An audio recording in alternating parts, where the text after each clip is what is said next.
Et bonjour à tous et à toutes, j'espère que vous allez bien. On se retrouve pour une nouvelle analyse des principales crypto-monnaies comme le Bitcoin, l'Ethereum, le Solana, le Dogecoin, mais je vais également rajouter quelques altcoins supplémentaires que vous m'aviez demandé en commentaire, donc n'hésitez pas d'ailleurs dès à présent à me dire en commentaire quelles sont les prochaines altcoins à analyser dans mes prochaines vidéos. Je ferai mon maximum pour analyser celles que vous me demandez, celles qui reviennent le plus souvent, donc voilà, ça c'est dit. Ensuite je vais également vous dire quel est le prix sous lequel je pense que le Bitcoin ne repassera sans doute plus jamais. J'ai 2-3 graphiques à vous montrer justement dans ce sens pour vous dire quel est à mon avis le prix sous lequel le BTC ne repassera plus, et du coup ça va permettre de vous aider notamment si vous faites du DCA, parce que du coup vous allez savoir à peu près quel est le prix sous lequel à mon avis le prix ne va plus jamais repasser en dessous. Donc ça c'est quand même très intéressant. Et on va faire également le point, bien sûr, sur mon indicateur favori, le Bull Market Peak Signal, qui va permettre de savoir où est-ce que nous en sommes dans ce bull run. Donc voilà, pas mal de choses aujourd'hui à aborder. On commence bien sûr par un tour d'horizon du marché avec le BTC qui est repassé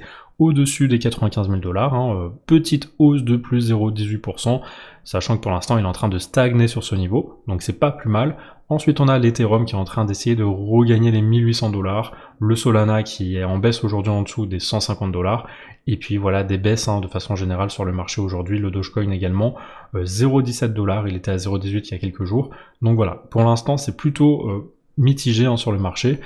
on est en range tout simplement, et on attend le prochain gros mouvement. Alors quel va être le gros mouvement? C'est ce qu'on va essayer de voir bien sûr dans cette vidéo, mais avant ça, comme promis, eh bien la première chose ça va être de savoir quel est le prix sous lequel le BTC ne va plus jamais repasser. C'est la question de cette vidéo, et je pense avoir la réponse tout simplement en analysant les précédents cycles du halving. Eh bien on peut voir que sur le premier halving, en fait on n'est plus jamais repassé en dessous du prix sur lequel le BTC était le jour de son halving. Donc le halving, c'est en fait tout simplement le phénomène de division par deux de la récompense des mineurs. Lorsque les mineurs des machines vont créer du Bitcoin, chaque cycle en fait on va avoir un halving, et en fait la récompense va être divisée par deux, ce qui va tout simplement créer un effet de rareté, et du coup c'est mathématique, le prix ne va plus repasser sous le prix en tout cas du jour du halving. Donc vous voyez qu'ici on n'est plus jamais repassé sous les 575 $,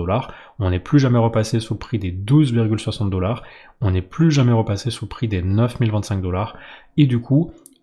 sur ce cycle-là, eh bien en 2024, le 20 avril 2024, le prix était aux alentours ici des 66 000, et du coup je pense qu'on peut dire facilement ici que le prix ne repassera plus jamais normalement sous le niveau des 60 000, voire même des 66 000, parce que justement eh bien c'est là où on était le jour du quatrième halving. Donc pour moi on ne repassera plus sous les 60 000, c'est un chiffre rond, j'ai préféré prendre les 60 000 plutôt que les 66 000, mais je pense qu'on ne repassera pas non plus sous les 66 000, donc voilà, vous avez ma marge. Donc entre les 60 000 et les 66 000, normalement le prix ne devrait plus repasser en dessous, tout simplement parce que c'est comme ça que ça s'est passé durant les cycles précédents, et qu'en théorie, eh bien, on devrait continuer parce que c'est mathématique. La récompense, tout simplement, de création de Bitcoin va être encore une fois divisée par deux dans les prochaines années, et du coup, normalement, le prix ne repassera pas sous ce niveau-là. Donc là, pour l'instant, on est quand même très très bas encore, on est très très proche justement des 60 000, parce qu'on est aux alentours des 95 000, donc très très proche de cette zone, et ce qui me laisse penser qu'on n'a pas fini le bull run, et qu'on va continuer à monter, qu'on va certainement aller chercher de nouveaux records de prix très prochainement. Alors maintenant, également pour compléter, pour confirmer un petit peu cette pensée, normalement, on n'est plus jamais repassé également sous les triangles qui se répètent à chaque cycle. Je vous le dis à chaque fois, dans chaque vidéo, on a toute la phase de bear market, la phase de récupération, et ensuite le déclenchement du bull run pour aller chercher un nouvel ATH, un nouveau record de prix. Bear market, récupération, bull run, record de prix, bear market, récupération, bref, à chaque fois on n'est plus jamais repassé à l'intérieur, sous le triangle en tout cas. Donc on n'est plus repassé sous les 16 $, on n'est plus repassé ici sous les 1200 $, on n'est plus repassé ici sous les 13 000 $, et pour l'instant on ne repasse plus sous les 60 000 $. Alors justement, vous voyez que c'est une zone de convergence parce que on a à la fois la Kijun ici en mensuel à 64 800 $, mais on a également cette zone que j'ai tracée depuis des mois et des mois, on était sans doute ici quand je l'ai tracée, cette zone-là, et du coup voilà, on ne repassera normalement plus jamais sous les 60 000 $, et c'est pour ça qu'à mon avis, tout prix sous les 100 000 $ est un très bon prix d'entrée parce que dans les prochaines années, on sera largement au-dessus. Alors je suis pas un Bitcoin maximaliste au point de vous dire qu'on va aller faire 10 millions très bientôt ou 1 million, mais en tout cas, pour l'instant, je pense qu'on va largement continuer ce rallye haussier et que lorsqu'on va corriger, on n'ira plus sous ce triangle-là qu'on a dessiné, avec toute la phase de bear market, de récupération, et maintenant on est en bull run, donc on a déclenché, même si c'est vrai qu'on a pas mal de corrections, ça stagne beaucoup, ça déçoit pas mal de monde, bah c'est vrai qu'on est toujours en bull run, pour l'instant on n'a pas de signe d'invalidation de ce bull run, et c'est justement maintenant que les gens ne s'y attendent pas, qu'on est en train de repartir à la hausse. Beaucoup de personnes sont encore là à dire oui mais je pense qu'on n'a pas fini avec la correction, qu'on va repasser sous les 70 000 $, et bien justement, normalement on ne devrait pas retourner sous les 60 000, donc à mon avis, il y a quand même peu de chances qu'on ait retesté aussi les 74 000 maintenant, il faut qu'on continue à la hausse, c'est le plus important cette année, normalement on devrait continuer à monter, et d'ici la fin de l'année ou 2026, c'est là où on va déclencher le bear market, et où là on va vraiment corriger, et du coup aller chercher un support, je ne sais pas encore lequel, sans doute les 100 000 ou en dessous. On fera bien sûr une analyse en temps voulu, pour l'instant on n'a pas le top, donc je ne peux pas vous dire le bottom, mais en tout cas pour l'instant, tout ce que je sais, c'est qu'à mon avis on ne repassera plus jamais sous les 60 000. Si on repasse sous les 60 000, ça redeviendra un peu alarmant justement parce qu'on aura invalidé toutes ces phases précédentes, on aura fait pour la première fois une invalidation, on aura réintégré un précédent bull run, et là c'est un peu spécial, hein. Donc pour l'instant, on va se focaliser sur mes objectifs, donc le niveau des 125 000 qui est mon premier TP, donc 50% ici, le deuxième à 168 000, tout simplement parce que ce sont les extensions de Fibonacci qui sont tout le temps systématiquement touchées sur tous les précédents cycles, donc à mon avis on peut encore très largement aller chercher les 168 000 dans les prochains mois. Donc vraiment 50% de TP ici, pour être sûr de prendre des profits, ensuite 25% ici, et on se laisse un petit moonbite parce que ça peut aller bien plus haut, donc aux alentours des 200 000, ici on a l'objectif de la flèche, qui correspond à la hauteur de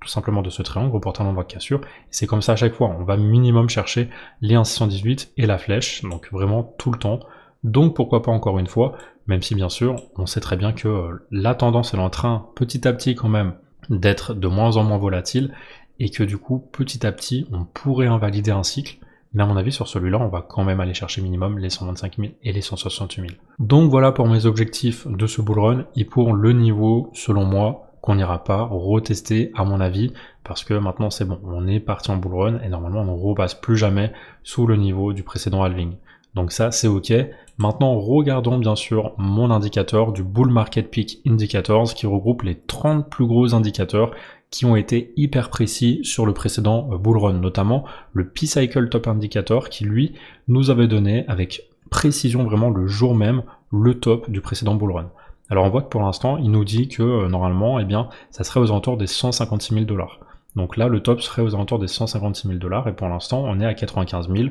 Donc là, encore une fois, on a un potentiel de quasiment, on va dire, quasiment x2, un peu moins, 1,5, quelque chose comme ça. Mais pour l'instant, on est encore très très loin du coup d'avoir un signal bearish sur le P-Cycle Top Indicator, et pour moi, c'est un des signaux qu'il faut regarder le plus. Donc voilà, et pour l'instant, on est à hold sur 100% des indicateurs. Donc c'est-à-dire que pour l'instant, il n'y en a aucun qui a flashé bearish, il n'y en a aucun qui nous a dit que c'était le top. Donc pour l'instant, ça me confirme avec le fait qu'on n'a pas touché mon top ici à 125 000 et à 168 000. Bien sûr, ça à suivre en temps réel, parce que ces indicateurs, ils peuvent bouger à tout moment, mais pour l'instant, il n'y en a jamais aucun qui a flashé en rouge, et pour l'instant, on est toujours à 100%, vraiment, il y en a 0% qui nous a donné le top.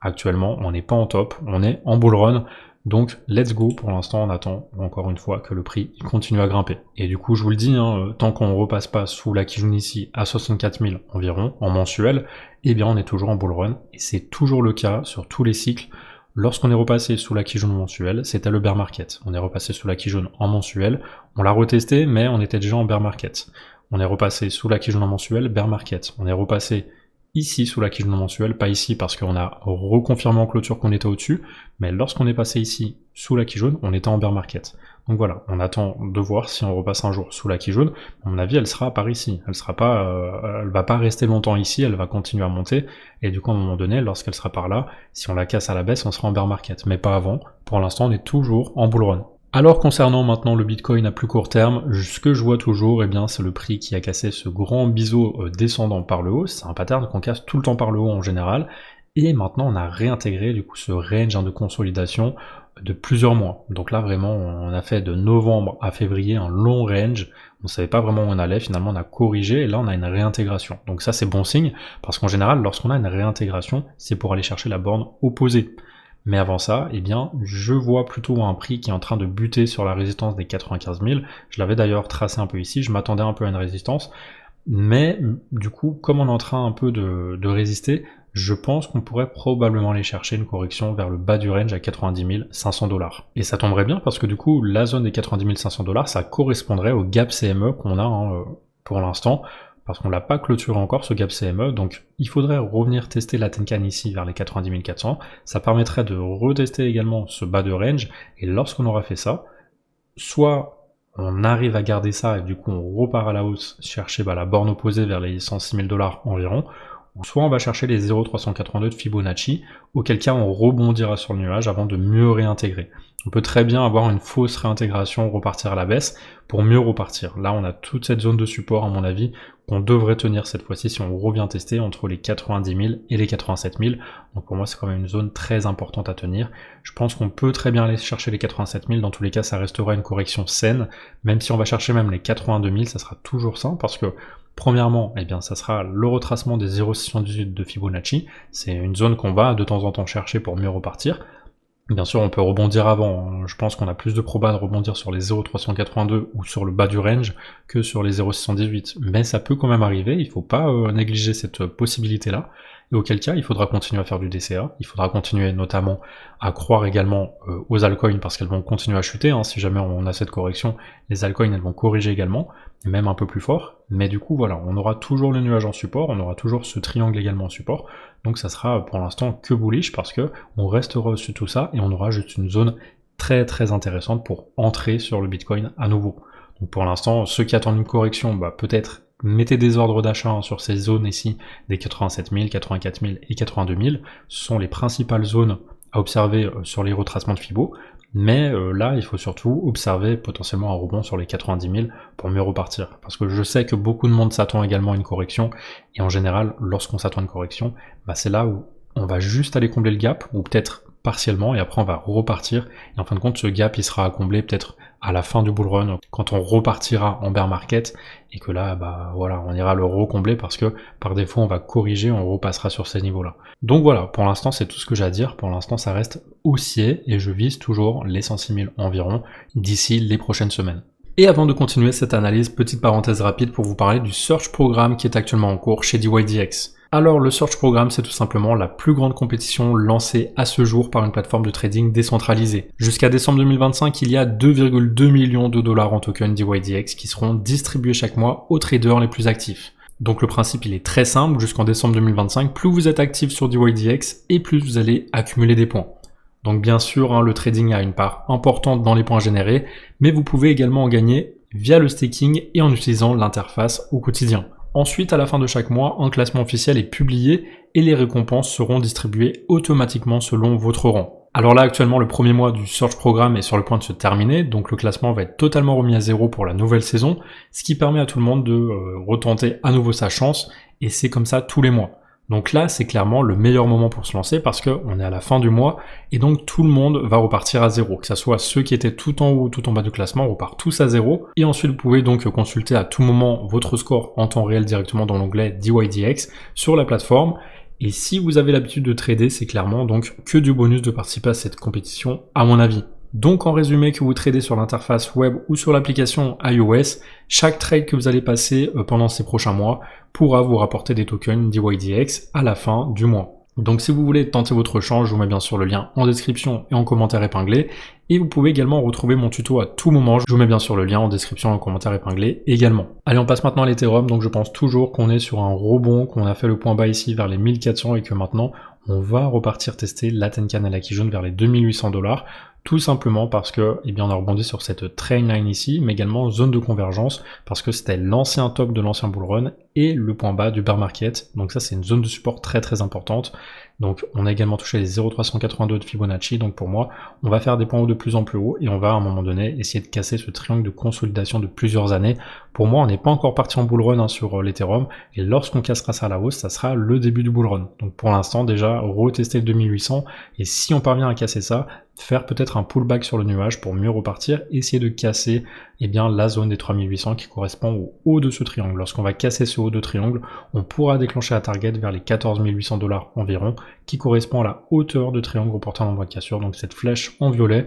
qui nous donnerait un retest en fait de cette résistance ici de tous les points bas précédents. En fait, maintenant c'est devenu une résistance comme vous avez pu le voir ici, et du coup on pourrait la retester vers le mois de juillet 2026 environ. Bien sûr ça peut se faire avant, mais dans ce cas j'ai peur que du coup on n'atteigne pas notre objectif, et du coup si on a atteint par exemple par ici vers novembre-décembre 2025, l'objectif sur l'Ethereum sera plutôt aux alentours des 8000. Donc en fait c'est dans notre intérêt que ça mette plus de temps, parce que plus on va mettre du temps et plus on aura des probas d'aller chercher ça, parce qu'on aura accumulé un maximum de liquidité ici, et surtout parce que du coup on n'aura plus cette résistance. Parce que si on intervient par ici par exemple, bien sûr ça sera très très loin, mais du coup là on n'aurait plus cette résistance parce qu'elle sera par ici. Mais voilà, tout ça pour dire qu'en fait l'objectif va surtout dépendre en fait du timing, parce que si on y va dans les prochains mois, bah forcément on aura cette résistance sur le chemin, et du coup il faudra revendre, prendre un gros TP sur cette zone là. Si on y va d'ici la fin de l'année, moi je prendrai un TP surtout vers les 8000 $. Bon, pour l'instant je ne suis pas encore sur l'Ethereum, mais si jamais je swap un jour mes tokens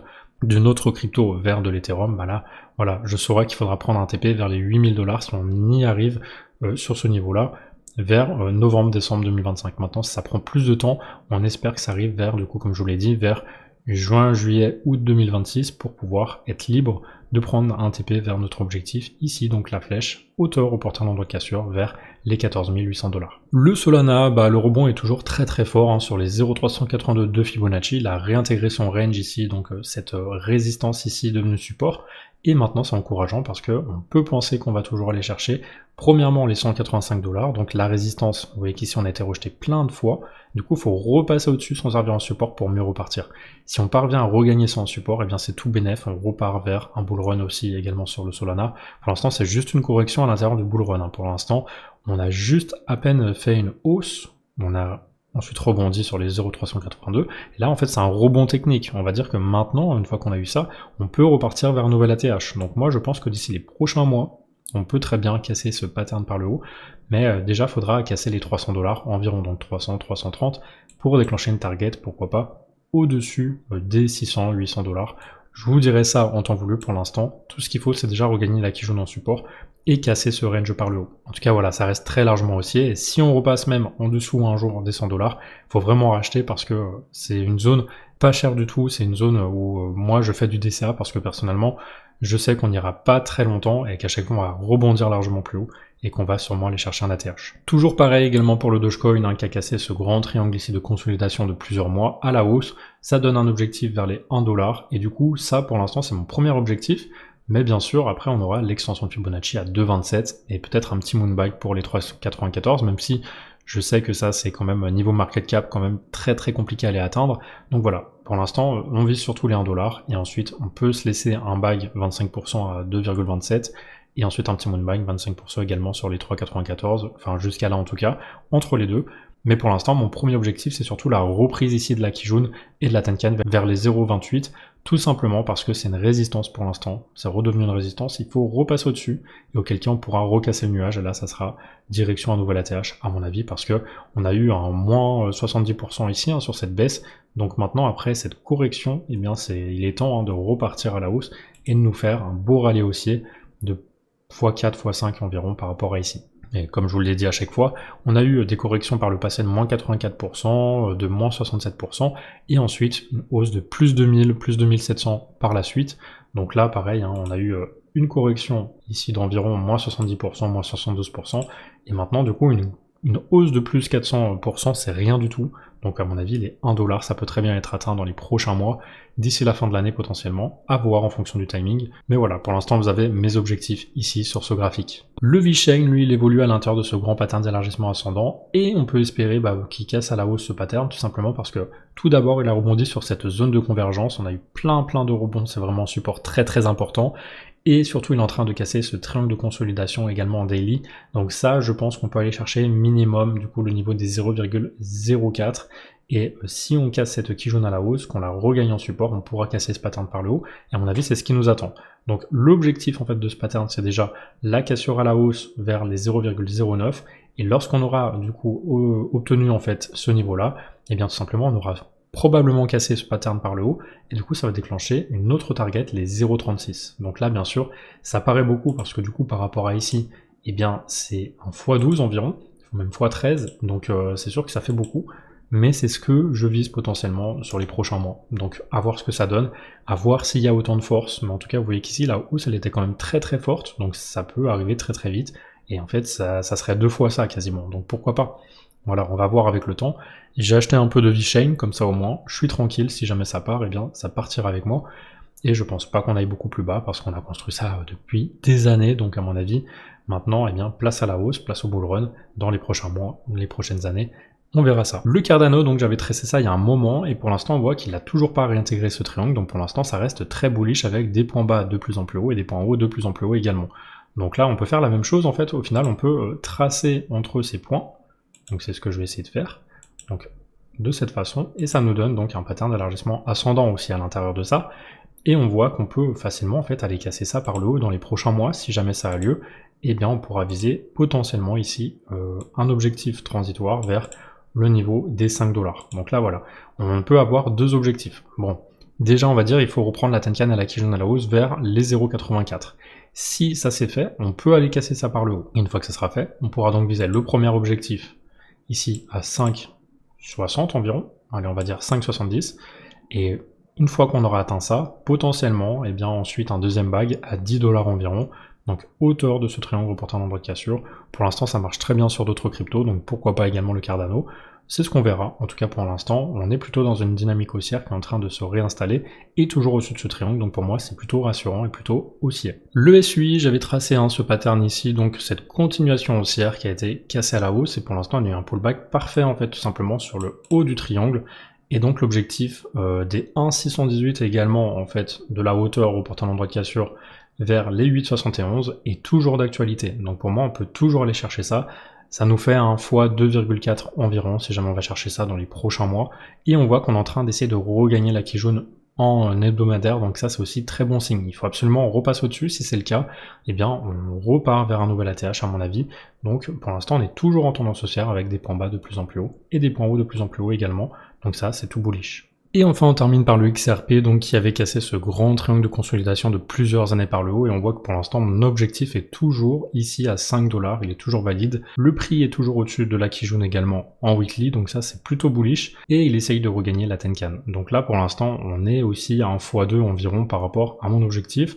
Pas grand chose à dire de plus pour l'instant tant qu'on tient ça. On voit qu'il a été très stable malgré la correction sur toutes les cryptos, et bien lui il a tenu bon et il est resté au-dessus de sa Kijun en weekly, donc ça c'est très très bien, et ça montre qu'à mon avis on peut aller chercher les 5 $ dans les prochaines semaines, prochains mois, à mon avis. Et voilà, c'est la fin de cette vidéo d'analyse, merci à vous de l'avoir regardée, n'hésitez pas bien sûr à vous abonner si ce n'est pas déjà fait, à laisser un like sous cette vidéo s'il vous était utile, et bien sûr à me rejoindre sur Telegram et Twitter, vous avez tous les liens en description, donc voilà, sur ce, merci à vous d'avoir regardé cette vidéo, je vous dis à très bientôt pour une prochaine vidéo.